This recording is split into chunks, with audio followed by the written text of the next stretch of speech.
Let's go ahead and move over to the Democratic side of the equation, though, here with Rahm Emmanuel, who, extremely important in the Obama era, but really with this guy, you can go back to any number of Democratic crimes that were committed against this country, including NAFTA. He was an important advisor under Bill Clinton as well. And you can find Rahm Emmanuel there.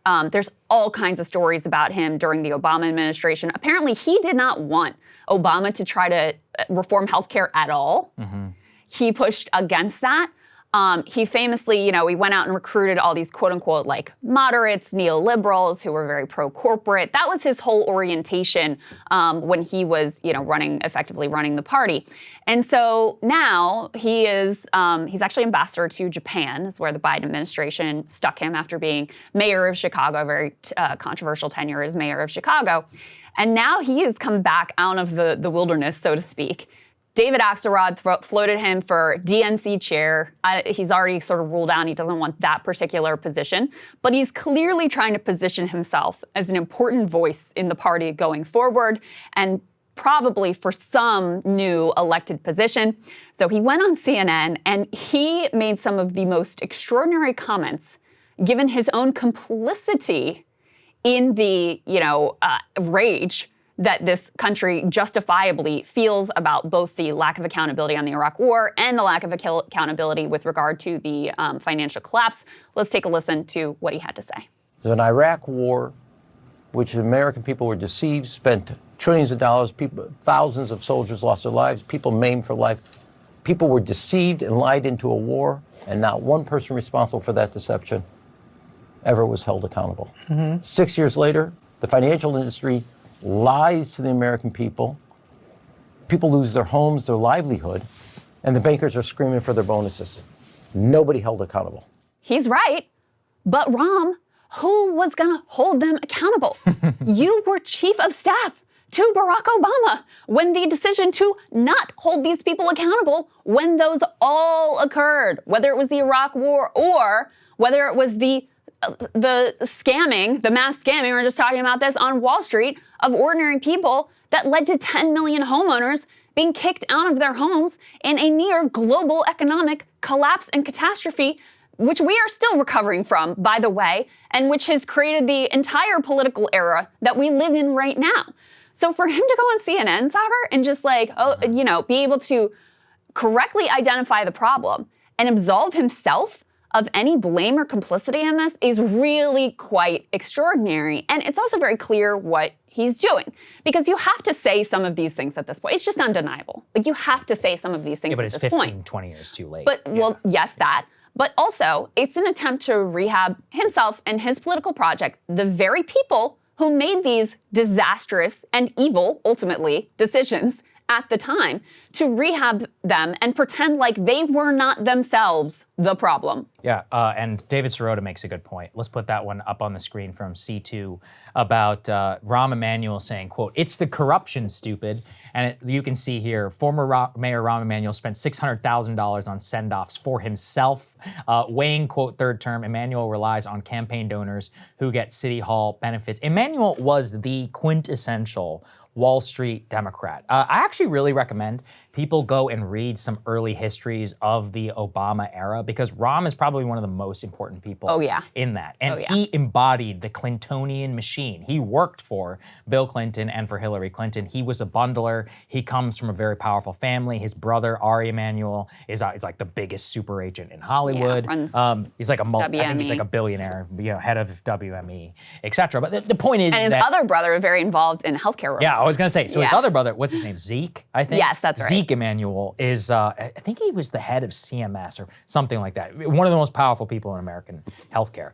These people, in particular Rahm, embodied the Terry McAuliffe ideal of like wheeling and dealing and raising big money. I once saw Big Terry in action at the Palm, and I've never seen anybody in more at home in Washington. Let me tell you. Just glad handing, I've been in many rooms with Terry McAuliffe. He's a fundraising machine. Loves to work a room, let me tell you. He's a fundraising machine. He lived there. I asked, they're like, oh yeah, this is his regular table here at the Palm here in Washington, which is like I don't even know. It's not even that great of a restaurant. It's fine.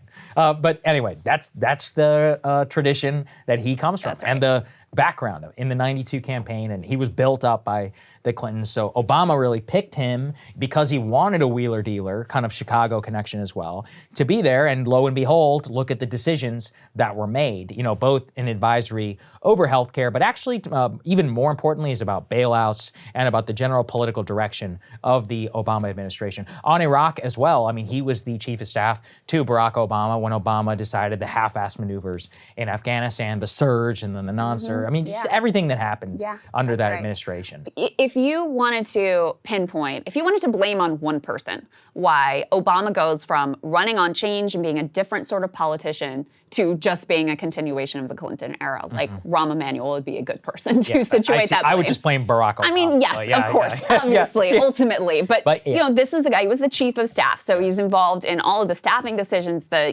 direction of the administration. Like, he is at the scene of the crime on all of the bad decisions that were made in the Obama administration. So for him to come out and be like, you know what, people should have been held accountable, it's like, oh yeah, you think? Where were you when people during the Obama administration were not being held accountable? Oh, that's right. You were in one of the most powerful and influential positions in the entire United States government. I do want to say, in fairness to Ezra Klein, I read the transcript of the entire podcast that he did with Rahm Emmanuel, and he actually raises a good number of these points with Rahm.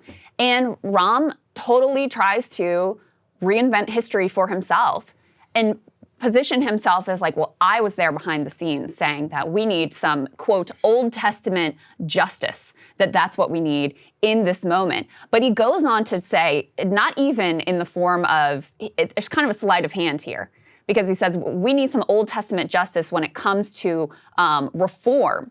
But, you know, this was not someone who was for breaking up the big banks. And even in this rehab, he doesn't say that any of these bankers should have gone to prison. He's just saying, like, oh, we should have been more aggressive about how we messaged about reform, basically, is his take here. So I don't know what he has planned. We can put this up on the screen. The Chicago Sun-Times say he's ruled out being DNC chair, but is far from done with politics. Do you think this man, I think he might have the arrogance to think he could run for president. Oh, definitely. Because the other logical thing would be governor of Illinois. J.B. Pritzker is already in there, and I think he can run for re-election again, and I think is planning to. And Rahm has already said he'll be 100% behind J.B. Pritzker were he to run for governor again. But maybe that's what he has in mind, is that governor seat. Maybe JB is thinking he's going to run for president. I don't know, but you definitely have not heard the last of Rahm Emmanuel. No, he never gave up. By the way, it's funny, I just came from Japan. He pissed a lot of people off in Japan. Oh, really? As our ambassador. Yeah, he did some social meddling over there where it's complicated. But basically they're debating gay marriage in Japan, and Rahm Emmanuel tried to insert himself, and he actually tried to like pursue like a big media profile, and actually caused like a major diplomatic incident in the country. In general, from what I heard when I was in Tokyo, he's not one of the most well-liked ambassadors to ever be in the country. It was actually weird that he decided to go over there at all, especially because maybe it was a decision by Biden to get him out of the country. Very, very possible. Yeah, well, we were tracking closely at the beginning of the Biden administration, like, oh my God, are they going to bring Rahm Emmanuel back into, because he was floated for a lot of like actually influential positions. I mean, not to like downplay ambassador in Japan, I'm sure that's important, blah, blah, blah, but it's not that influential in terms of like unfortunately, actual policy setting. So we were all kind of relieved. We're like, all right, fine, send Rahm to Japan, let them deal with him, I guess. It's a side thing, but it's really sad, actually. Have you seen that show, The Diplomat? I've only watched it. It's terrible. Realistically, it's awful. I don't know about the actual plot. I just couldn't get over the differences. But the biggest conceit of the show is the idea that the ambassador matters. And it's like, guys, ambassadors have not mattered since people can pick up the phone and talk to each other. Like, ever since that red line, or what was it, the red phone between John F. Kennedy and Khrushchev, that killed great ambassadorships. That's why billionaires love it, because they get to go over there and just live in the official residence and gallivant around the country for like 4 years. But that's an aside. So anyway, The Diplomat, fake show, completely fake news. All right. Hey, if you like that video, hit the like button or leave a comment below. It really helps get the show to more people. And if you'd like to get the full show ad-free and in your inbox every morning, you can sign up at breakingpoints.com. That's right. Get the full show, help support the future of independent media at breakingpoints.com.